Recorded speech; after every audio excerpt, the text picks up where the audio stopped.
There's a point in every woman's life where the mirror no longer reflects just her outer appearance, but begins to show her truth, her alignment, her energy. A queen is not simply born.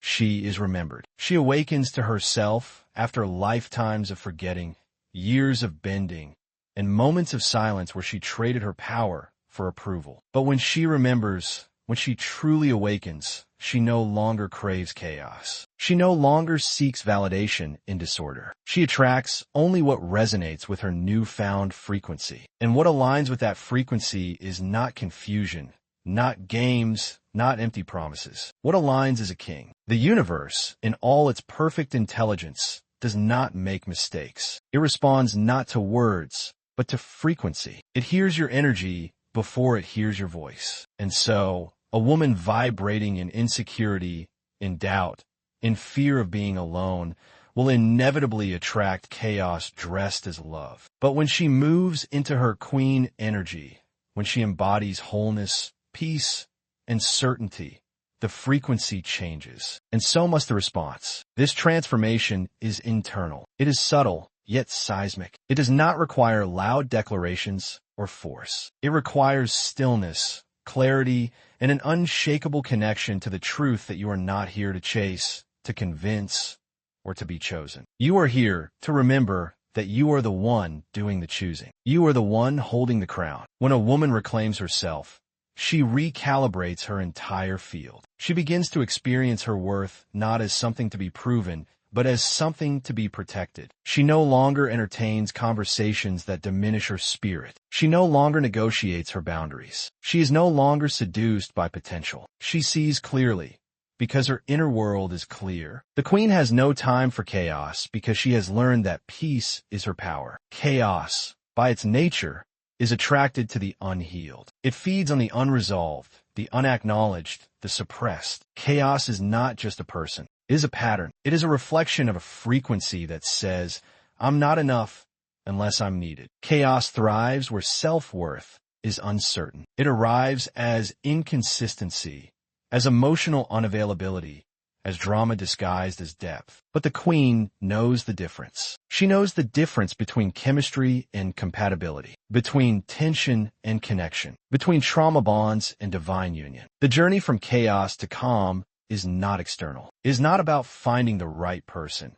It is about becoming the right energy. It is about healing the parts of you that once saw red flags as fireworks. It is about recognizing the difference between passion and pain. And this requires courage. It requires you to be so devoted to your peace that you are willing to stand alone in it. The queen is not afraid to be alone. She understands that solitude is not absence.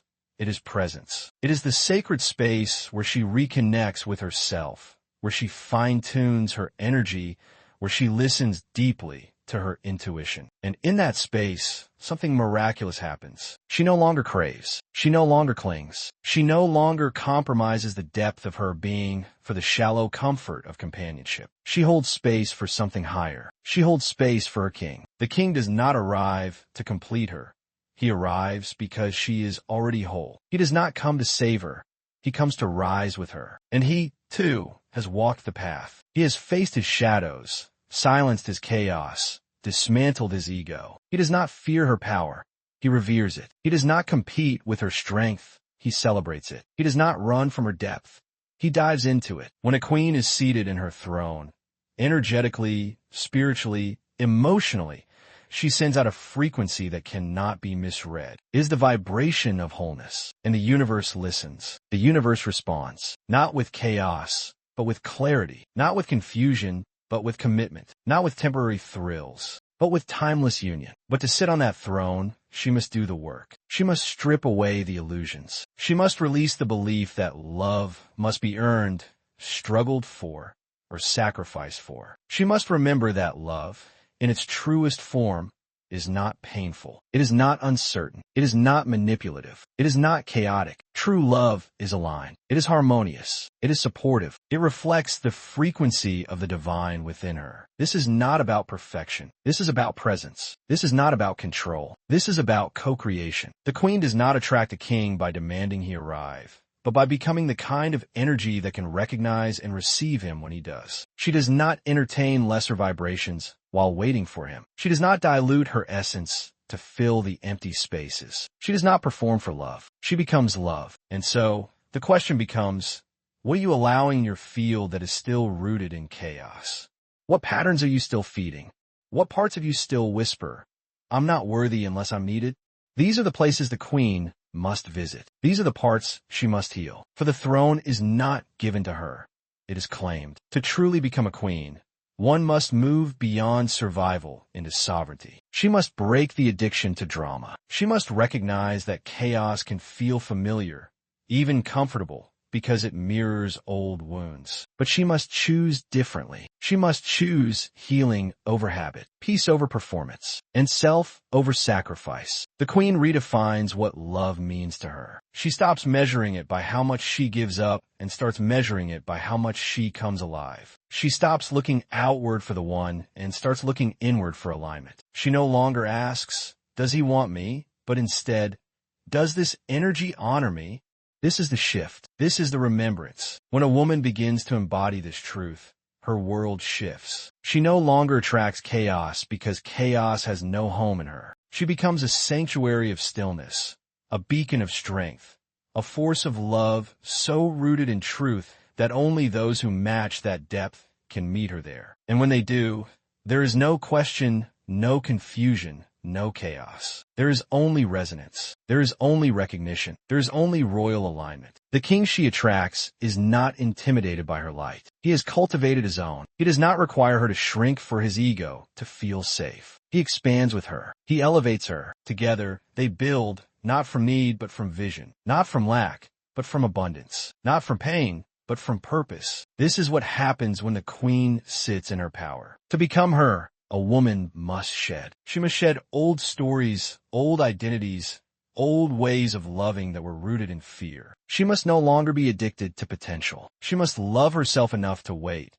not in passivity, but in power, not in longing, but in knowing. She must become so aligned with who she is that chaos simply cannot find her anymore. This is not about being cold, distant, or detached. This is about being so grounded in love that anything less than respect feels foreign. The queen has boundaries, not walls. Standards, not expectations. She speaks from clarity, not codependency. She chooses from alignment, not anxiety. And in doing so, she invites a new level of love into her life. This love is expansive. It is safe. It is conscious. It grows, not through games, but through depth. It evolves through honesty, mutual growth, and shared vision. It is sacred, and it is rare.